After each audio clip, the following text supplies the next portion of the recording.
Hello everyone, this is काजल व्याउत। तो कैसे हैं आप सब? आई होप आप लोग अच्छे होंगे। जैसा कि हमने इसके पहले वाले लेसन के अंतर्गत सिंथेटिक फाइबर एंड प्लास्टिक के बारे में पढ़ा था, ठीक आज उसी प्रकार हम लेसन 4 के अंतर्गत materials, metals and non metals के बारे में पढ़ेंगे। कहने का मतलब हुआ कि पदार्थ कौन से धातु हैं और कौन से अधातु हैं, या कैसे हम इनको बोलेंगे कि ये धातु के अंतर्गत आते हैं और कैसे बोलेंगे कि ये अधातु है, चाहे वो उनका फिजिकल प्रॉपर्टीज़ के आधार पे हो या केमिकल प्रॉपर्टीज़ के आधार पे हो। Metal can be distinguished from non metals and on the basis of their physical and chemical properties. धातु को हम और अधातु को निम्नलिखित रूप से दो वर्गों में विभाजित करते हैं। एक है फिजिकल प्रॉपर्टीज के आधार पे, एक है केमिकल प्रॉपर्टीज के आधार पे। एक जैसे यहाँ पे दिया गया है मैलिएबिलिटी अर्थात लचीलापन। लचीलापन कहने का मतलब हुआ कि वैसे धातु जैसे जब हम उसको पीटते हैं, यानी उस पर हम बीटन का काम करते हैं, तो वो चादर के रूप में फैल जाता है। इसको हम बोलते हैं मैलिएबिलिटी, जो प्रायः धातु का गुण होता है। गुड कंडक्टर, अब धातु क्या होता है? गुड कंडक्टर भी होता है, अर्थात मेटल्स को हम गुड कंडक्टर भी बोल सकते हैं, जिसमें आयरन आता है, iron rod, copper wire. Poor conductor का अगर बात करें तो सल्फर पीस और coal piece. Metals are good conductor of heat and electricity. Metal good conductor of heat भी होता है और इलेक्ट्रिसिटी भी होता है। कहने का मतलब कि अगर हम धातु को उष्मा के संपर्क में लाते हैं या विद्युत के संपर्क में लाते हैं, तो वो उसका सुचालक होता है। जैसे कि अगर हम क्या करते हैं कि लोहे का कोई छड़ी हम लेते हैं और उसको आग में गर्म करने का काम करते हैं, तो अगर एक कॉर्नर साइड हम गर्म करते हैं तो आपको पता होगा कि जैसे कि पिछला हिस्सा भी उसका गर्म हो जाता है, तो वो क्या होता है, धातु में फैलते रहता है। अदर साइड एक इलेक्ट्रिसिटी का अगर बात करें, तो अगर हम धातु को इलेक्ट्रिसिटी के संपर्क में लाते हैं तो उससे हमको करंट भी लग जाता है। दूसरा एक गुण है ductility. The property of metals by which it can be drawn into wires is called ductility.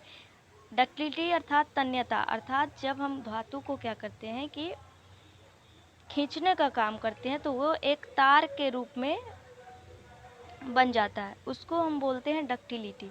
The things made of metals produce a ringing sound when struck hard, it is called sonorous. जब कोई भी वस्तु metal का बना होता है और उस पर हम क्या करते हैं, किसी भी चीज़ से बहुत ही हार्डली स्ट्रक करते हैं या उस पर मारने का काम करते हैं, तो वो एक साउंड प्रोड्यूस करता है, जिसको हम बोलते हैं सोनोरस अर्थात मधुर आवाज़। जैसे कि आपने देखा होगा कि जो साइकिल का घंटी होता है, तो हम साइकिल का घंटी बजाते हैं तो उसके अंदर आप वैसे झाँक के देखिएगा कि एक हिस्सा उसमें टकराता है और एक गोल सा बना रहता है, उससे टक्कर खा के तब वो रिंग करने का आवाज़ करता है। तो वो जो आवाज़ निकलता है वो बहुत ही मधुर आवाज़ होता है। दूसरा, एक मंदिर में जो घंटी बजता है, जब हम घंटी बजाते हैं तो बहुत ही आवाज़ करता है। Some materials are hard, lustrous, malleable, tactile, sonorous and good conductor of heat and electricity. कुछ ऐसे मटेरियल होते हैं जो कि हार्ड होते हैं और लस्ट्रस होते हैं, मैलिएबल होते हैं, डक्टाइल होते हैं, सोनरस होते हैं और good conductor of heat and electricity होते हैं। The materials which generally processes this properties are called metals. वैसे पदार्थ जिसमें लस्ट्रस का गुण पाया जाए, मैलिएबिलिटी पाया जाए, डक्टाइल पाया जाए, या गुड कंडक्टर ऑफ हीट हो या इलेक्ट्रिसिटी हो, या जब हम स्ट्रोक हार्डली करते हैं तो वो मधुर सा आवाज़ उत्पन्न करे, ये सारे गुण मूलतः धातु के होते हैं। जिसमें एग्जाम्पल के तौर पे देखें तो एक आयरन है, कॉपर है, एल्युमिनियम है और मैग्नीशियम और कैल्शियम आता है। एक अदर साइड एक यहाँ पे फैक्ट है, metals like sodium and potassium are soft and can be cut with a knife. Metals जैसे कि सोडियम है और पोटासियम है बहुत ही सॉफ्ट होते हैं और इतने ये सॉफ्ट होते हैं जिसको हम चाकू के मदद से काट सकते हैं। एक्सेप्शन यानी अपवाद का अगर बात करें तो एक मरकरी ऐसा मेटल है जो रूम टेम्परेचर पे लिक्विड स्टेट में पाया जाता है। अर्थात अगर हम क्वेश्चन करते हैं कि कौन ऐसा धातु है कि वो रूम टेम्परेचर पे लिक्विड स्टेट में पाया जाता है, तो आंसर क्या होगा, मरकरी, जिसका संकेत होता है Hg। नॉन मेटल्स का दूसरी तरफ बात करें, materials like coal and sulphur are soft and dull in appearance. जैसे कि कुछ पदार्थ होते हैं, जैसे कि कोल हुआ, सल्फर हुआ, वो सॉफ्ट होते हैं, लेकिन जब वो सामने आते हैं तो थोड़ा डल मालूम पड़ते हैं। It can break down into a powdery mass on tapping with a hammer. This type of materials are called non-metals. जब हम इस पदार्थ पे, चाहे वो कोल हो या सल्फर हो, जब हम क्या करते हैं, एक हैमर से इस पे टैप करने का काम करते हैं, तो ये ब्रेक डाउन होके, यानी बहुत ही छोटे छोटे पार्टिकल में टूट करके एक पाउडरी मास क्रिएट कर देता है, जिसको हम बोलते हैं नॉन मेटल। जैसे कि सल्फर हुआ, कार्बन हुआ, ऑक्सीजन हुआ, फास्फोरस हुआ। Chemical properties of metal and non metal. Metal और नॉन मेटल का कुछ केमिकल प्रॉपर्टीज है, जैसे when a copper vessel is express to moist air for long it requires a dull green coating it. The green material is a mixture of copper hydroxide and copper carbonate. जब कोई भी जब हम copper को moist air के संपर्क में लाते हैं बहुत समय तक, तो बाद में एक इसके ऊपर डल ग्रीन, यानी बहुत ही धुंधला सा हम बोल सकते हैं इसको, ग्रीन कलर का उस पर परत जम जाता है, और ये जो ग्रीन परत है वो कॉपर हाइड्रोक्साइड का परत होता है, जिसका संकेत हम बोलते हैं Cu होल ट्वाइस OH2, और कॉपर कार्बोनेट CuCO3। रिएक्शन का बात करें तो 2Cu यहाँ पे संतुलित करके वैसे दिखाया गया है, तो 2Cu plus H2O plus CO2 plus O2 is equal to CuOH2 और CuCO3। The ash obtained on burning magnesium ribbon is dissolved in water and tested for its acidic and basic nature। जब हम magnesium ribbon को जलाते हैं तो जो उसका राख बनता है, उसको जब हम वाटर में घुला देते हैं और हम ये टेस्ट करना चाहते हैं कि इसका नेचर क्या है, अर्थात ये बेसिक है या एसिडिक है, अर्थात कहने का मतलब कि ये अम्लीय है या ये क्षार है, तो इसके लिए हमको क्या ज़रूरत पड़ता है, तो litmus paper. The red litmus paper turns blue, so oxide of magnesium is also basic in nature. In general, metallic oxide are basic in nature. Red litmus paper का काम क्या होता है कि रेड लिटमस पेपर क्या करता है, blue में टर्न हो जाता है, यानी ब्लू में कन्वर्ट हो जाता है। लेकिन अगर मैग्नीशियम का ऑक्साइड का बात करें तो नेचर में क्या होता है, बेसिक ही होता है, अर्थात वो क्षार होता है। और सामान्य रूप से मेटेलिक ऑक्साइड प्रकृति में बेसिक नेचर में ही पाए जाते हैं। The name of the product form in the reaction of sulphur and oxygen is sulphur dioxide gas. When sulfur dioxide is dissolved in water, sulfurous acid is formed.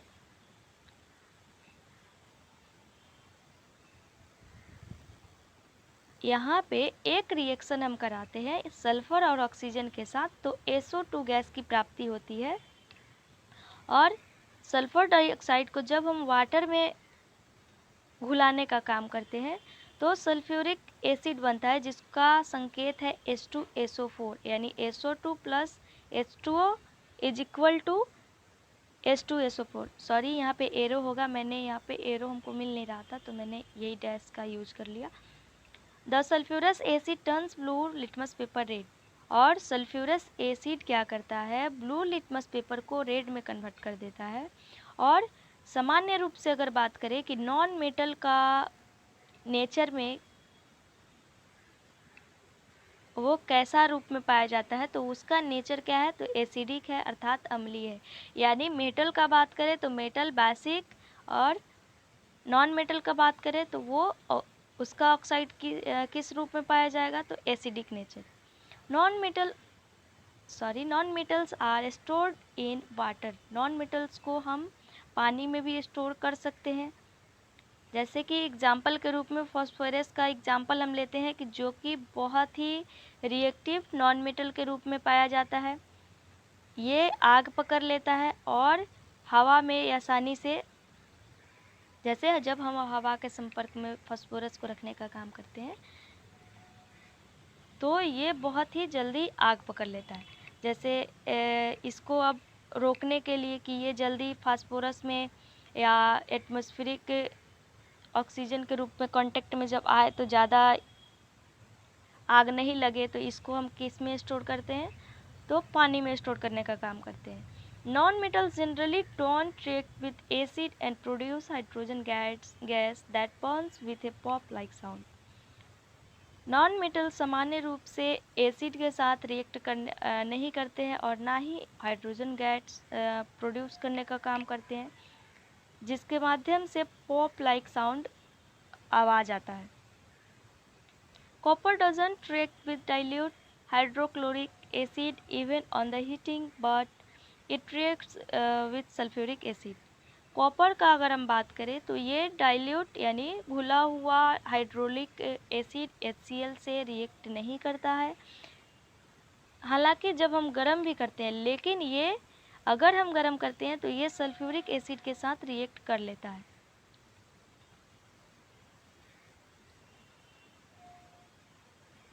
Metals react with bases are complex. Metal जब base के साथ react करता है तो ये बहुत ही complex होता है। Reaction of metals with bases are complex. जो मेटल का रिएक्शन होता है बेस के साथ वो भी कम्प्लेक्स होता है।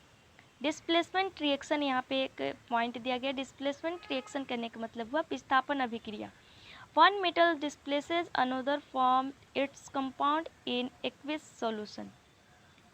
एक मेटल क्या होता है, यानी अगर जैसे कि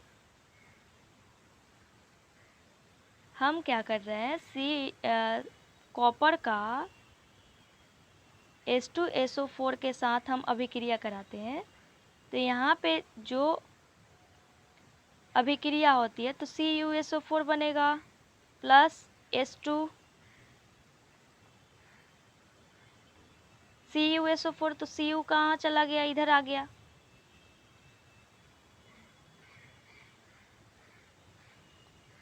ठीक उसी प्रकार से तो जो विलयन एक्विस सॉल्यूशन में रहता है अर्थात जलीय विलयन में उपस्थित रहता है वो डिस्प्लेस होने का काम करता है।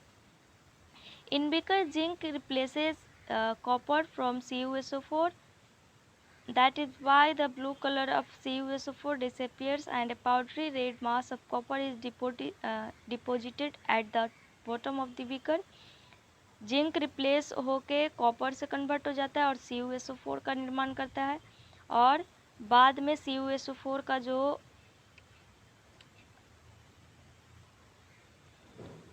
एस बचता है जिसको हम पाउडरी मास बोलते हैं, वो ब्लू कलर में आके बीकर के बॉटम साइड में यानी निचले वाले हिस्से में वो डिपॉजिट हो जाता है, यानी इकट्ठा हो जाता है। जैसे कि CuSO4 प्लस Zn का हम यहाँ पे रिएक्शन कराएं और तो ये बन गया ZnSO4 plus Cu। A more reactive metals can replaces a less reactive metals, but a less reactive one can't replace a more reactive metal. एक से ज़्यादा जो रिएक्टिव मेटल है वो लेस रिएक्टिव मेटल को रिप्लेस कर सकता है, लेकिन वहीं अगर लेस रिएक्टिव किसी मेटल का हम बात करें कि वो रिप्लेस कर सकता है कि नहीं, तो वो नहीं कर सकता है। यानी अगर कोई धातु बहुत ही ज़्यादा रिएक्टिव है, यानी किसी अदर धातु के संपर्क में जाके वो रिएक्ट कर लेता है, तो अगर वो पहले से मजबूत है, अर्थात करने का मतलब कि वो मजबूत रहेगा तभी तो कमज़ोर को नीचे कर पाएगा, लेकिन जो पहले से ही कमज़ोर है वो मजबूत वाले को क्या करेगा। तो वही चीज़ यहाँ पे बोल रहा है कि एक मोर reactive metal less reactive metal को रिप्लेस कर सकता है, लेकिन एक less reactive metal more reactive metal को कन्वर्ट नहीं कर सकता है। अगर हम uses of metals and non metals का बात करें कि हम मेटल और नॉन मेटल का यूज कहाँ कहाँ करते हैं, तो you should be able to guess why metals are used in making machinery, automobiles, aeroplanes, trains, satellites, industrial gadgets, cooking utensils, water boilers, etc. You are also familiar with the uses of some non-metals. Here are some interesting ones. We are sure that you will guess them right. यहाँ पे आपने guess किया होगा कि कैसे metal का use हम machinery उद्योग या ऑटोमोबाइल सेक्टर में या एरोप्लेन्स के अप्लायंसेस बनाने में या ट्रेन के अप्लायंसेस बनाने में या सैटेलाइट से जुड़ा हुआ अप्लायंसेस बनाने में, चाहे वो इंडस्ट्रियल गैजेट से रिलेटेड हो या कुकिंग यूटेंसिल्स हो या वाटर बॉयलर्स हो, सब में हम क्या करते हैं, मेटल का यूज़ करते हैं। लेकिन अदर साइड हम देखें नॉन मेटल का यूज, तो नॉन मेटल भी हमारे लाइफ के लिए क्या है, बहुत ही इसेंशियल है, जो कि सभी लिविंग बींग्स द्वारा इनहेल किया जाता है, जैसे कि ड्यूरिंग ब्रीथिंग टाइम। जैसे कि एक है यहाँ पे, इसका हम यूज़ फर्टिलाइज़र्स के रूप में भी करते हैं, जो कि प्लांट के ग्रोथ में सहायक होता है। तीसरा है वाटर प्यूरिफिकेशन में भी। चौथा, non metal used in the purple colour solution which is applied on wounds as an antiseptic. Non metal का यूज हम पर्पल कलर सॉल्यूशन में करते हैं, जिसको हम जब कोई व्यक्ति घायल हो जाता है तो उस वहाँ पे एंटीसेप्टिक के रूप में प्रयोग किया जाता है। एक और यूज है जहाँ पे हम क्रैकर में भी यानी पटाखे में भी नॉन मेटल का यूज करते हैं। You may add some more usages of metals and non metals from your experiences. इसके अलावा आप अपने एक्सपीरियंस के आधार पे मेटल और नॉन मेटल के यूज़ को और भी लिख सकते हैं। If a substance can't be broken down further by chemicals reaction by cooling, heating और by electrolysis is called an element. ऐसा कोई पदार्थ जो कि हम उसको ब्रोक नहीं कर सकते हैं, चाहे हम उसको ठंडा करें, चाहे वो हीट हो जाए या कोई इलेक्ट्रोलाइसिस प्रक्रिया हो, अर्थात विद्युत अपघटन की प्रक्रिया करना पड़े, तो जब हम इस प्रक्रिया के माध्यम से, ये तो एक केमिकल रिएक्शन हुआ, लेकिन हम जब इस पदार्थ में कोई भी ब्रेक डाउन करने का काम नहीं कर पाते हैं, चाहे वो कूलिंग प्रोसेस हो या हीटिंग प्रोसेस हो या इलेक्ट्रोलाइसिस प्रोसेस हो, उस पदार्थ को हम बोलते हैं एलिमेंट अर्थात तत्व। Sulphur is an element. Sulphur एक तत्व है। The smallest unit of an element is atom. जो सबसे छोटा यूनिट है एलिमेंट का, उसको हम बोलते हैं एटम अर्थात परमाणु। A sample of an element contains only one kind of atom. एक एलिमेंट में सैंपल के रूप में एक ही प्रकार के एटम सम्मिलित होते हैं। The atom of an element remains unaffected by physical changes in the element. जो एलिमेंट का एटम है वो फिजिकल चेंज, अर्थात हम जब किसी भी एलिमेंट में फिजिकल चेंज के माध्यम से चाहते हैं कि उसको अफेक्टेड कर दे, अर्थात उसको प्रभावित कर दे, तो उसमें कोई भी प्रभाव नहीं पड़ता है। An atom of liquid sulphur would be exactly the same as the atom of solid और वेपर सल्फर। जो एक लिक्विड सल्फर का एटम का अगर हम बात करें तो एग्जैक्टली अर्थात यानी ठीक तरीके से वो जो एटम का सॉलिड है और सल्फर का जो वेपर रूप है सेम उसी के जैसा होता है। Most of the elements are metals. बहुत सारे एलिमेंट्स मेटल होते हैं और जितने भी शेष बच जाते हैं वो नॉन मेटल्स होते हैं या मेटोलाइट्स होते हैं। मेटोलाइट्स करने का मतलब कि उपधातु, जिसमें मेटल और नॉन मेटल दोनों का भी गुण पाया जाता है। जैसे कि हमने क्लास 7 में पढ़ा था, you have learn that in a chemical reaction new substances are form. जैसे कि जब हम केमिकल रिएक्शन कराते हैं किसी भी वस्तु में, जैसे कि दूध से दही बनना हुआ तो इसमें भी केमिकल रिएक्शन हुआ, तो न्यू सब्सटेंस बना। अर्थात जब हम जोरन के रूप में दूध में जब हम दही डालते हैं थोड़ा सा, बाद में वो रिएक्ट होके हमको एक दही के रूप में मिलता है, तो एक नया रूप मिला हमको, curd. This substances are different from those which underwent the reaction. और ये जो सब्सटेंस है ये बिल्कुल ही डिफरेंट होता है रिएक्शन से पहले। अर्थात कहने का मतलब हुआ कि जैसे कि दूध हम डाले तो दूध तो हमको मिला नहीं, दूध में हम जोरन के रूप में दही डाले तो हमको दही मिला, तो दही और दूध में अंतर हो गया। Now if A substance can't be broken down further by chemical reaction, तो अभी जब हम किसी भी सब्सटेंस में उसको ब्रोक करने का काम करते हैं केमिकल रिएक्शन के माध्यम से, चाहे वो कूलिंग, हीटिंग, इलेक्ट्रोलाइसिस प्रोसेस हो उसको हम एलिमेंट बोलेंगे। सल्फर यहाँ पे एक एलिमेंट के रूप में। So is iron, carbon two is an element. तो इस प्रकार आयरन भी और कार्बन भी एक एलिमेंट हुआ। The smallest unit of an element is atom. जो स्मॉलेस्ट यूनिट एलिमेंट का है उसको एटम बोलते हैं, जिसको हम ऊपर पढ़ चुके हैं। Sample of an element contain only one kind of atom. अगर किसी भी एक तत्व का सैंपल का हम बात करें तो उसमें मात्र एक ही प्रकार का एटम सम्मिलित होता है। The atom of an element remains unaffected by physical changes in the element. Element में हम जब किसी भी प्रकार से फिजिकल चेंज भी करते हैं तो जो भी शेष का उसमें परमाणु बचता है उसमें कोई भी प्रभाव नहीं पड़ता है, अर्थात वो अनअफेक्टेड रहता है। जैसे कि एग्जाम्पल के रूप में बात करें, लिक्विड सल्फर जो सेम सॉलिड एटम और वेपर सल्फर के सेम ही होता है। Although we have an infinite variety of substances in the universe, अगर हालांकि हम बात करें कि अगर हमारे यूनिवर्स में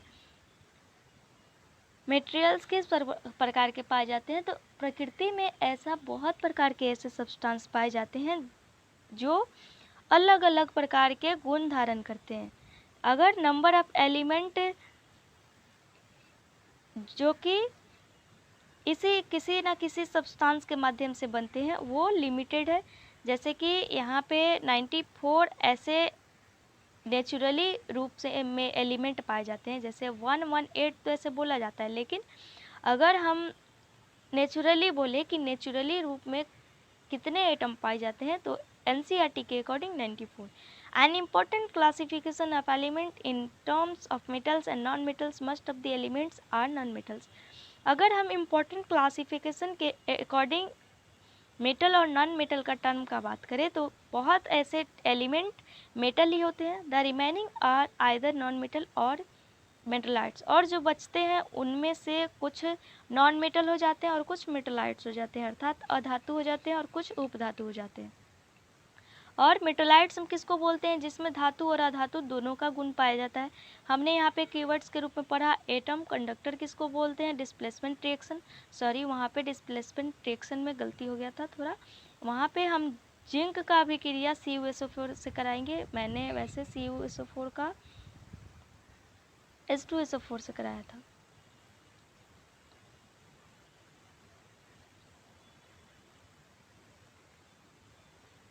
डक्टिलिटी के बारे में पढ़ा, element, hardness, malleability, metals, मेटलाइट्स, non metals, sonorous. और यहाँ पे कुछ है पॉइंट जिसके बारे में हम ऊपर पढ़ चुके हैं कि मेटल क्या होते हैं, लस्ट्रस होते हैं, लेकिन नॉन मेटल में लस्ट्रस का गुण नहीं पाया जाता है। Generally metals are malleable and ductile. और सामान्य रूप से मेटल मैलिएबल होते हैं और डक्टाइल होते हैं, लेकिन ये गुण नॉन मेटल में नहीं पाया जाता है। यानी मेटल में मैलिएबिलिटी भी पाया जाता है, डक्टिलिटी भी पाया जाता है, लेकिन अगर हम डिफ्रेंशिएट करने का बात करें तो यहाँ पे हम नॉन मेटल में डक्टिलिटी नहीं और मैलिएबिलिटी भी नहीं, लेकिन मेटल में मैलिएबिलिटी भी पाया गया, डक्टिलिटी भी पाया गया, लस्ट्रस भी पाया गया। लेकिन अगर नॉन मेटल में जाए तो नॉन लस्ट्रस होता है। ये good conductor of heat and electricity होता है, लेकिन non metal poor conductor of heat and electricity होता है। जब हम मेटल को ऑक्सीजन के साथ रिएक्ट करते हैं, जब उसको जलाने का काम करते हैं, तो इसका जो ऑक्साइड प्रोड्यूस होता है वो नेचर में बेसिक होता है। लेकिन अदर साइड नॉन मेटल का बात करें तो वो एसिडिक होता है नेचर में। Some metals react with water to produce metal hydroxide and hydrogen gas. कुछ मेटल वाटर के साथ रिएक्ट करते हैं और हाइड्रोजन गैस मुक्त करते हैं। कुछ नॉन मेटल ऐसे भी होते हैं जो वाटर के साथ रिएक्ट नहीं करते हैं। Metals react with acid and produce metal salt and hydrogen gas. Metal, यहाँ पे एक पॉइंट है आप नोट कीजिएगा कि एसिड के साथ क्या करता है, मेटल रिएक्ट करता है और साल्ट और हाइड्रोजन गैस दोनों प्रोड्यूस करता है, लेकिन नॉन मेटल एसिड के साथ रिएक्ट नहीं करता है। कुछ मेटल ऐसे पाए जाते हैं जो बेस के साथ रिएक्ट करके हाइड्रोजन गैस उत्पन्न करते हैं, और कुछ ऐसे रिएक्टिव मेटल हैं जो लेस रिएक्टिव मेटल को डिस्प्लेस कर देते हैं, जैसे कि हमने इसके पहले ही पढ़ा था। कि जो मोर रिएक्टिव मेटल है वो लेस रिएक्टिव मेटल को रिएक्ट करेगा, रिप्लेस करने का काम करेगा, लेकिन less reactive metal more reactive metal को रिप्लेस नहीं कर सकता है। Metals and non metals are used widely in everyday life. हम अपने दैनिक जीवन में नॉन मेटल और मेटल से जुड़ा बहुतायत रूप में यूज़ करते हैं। जैसे कि हमने पढ़ा कि मेटल का यूज़ जैसे कि चाहे ऑटोमोबाइल सेक्टर हो या इंडस्ट्रियल सेक्टर हो या एरोप्लेन अप्लायंसेज हो या अदर साइड नॉन मेटल का अगर बात करें तो इसका भी प्लांट्स के ग्रोथ के लिए फर्टिलाइजर्स के रूप में यूज हो, तो अलग अलग दोनों का यूज होता है। तो कैसा लगा आपको लेसन ज़रूर बताइएगा। So thank you so much, thanks for being here and all the best. और अगर कोई भी क्वेश्चन हो तो आप कमेंट कर सकते हैं, या अगर नोट्स चाहिए हो तो आप डिस्क्रिप्शन में दिए हुए लिंक से आप ज्वाइन होकर वहाँ पे PDF पा सकते हैं।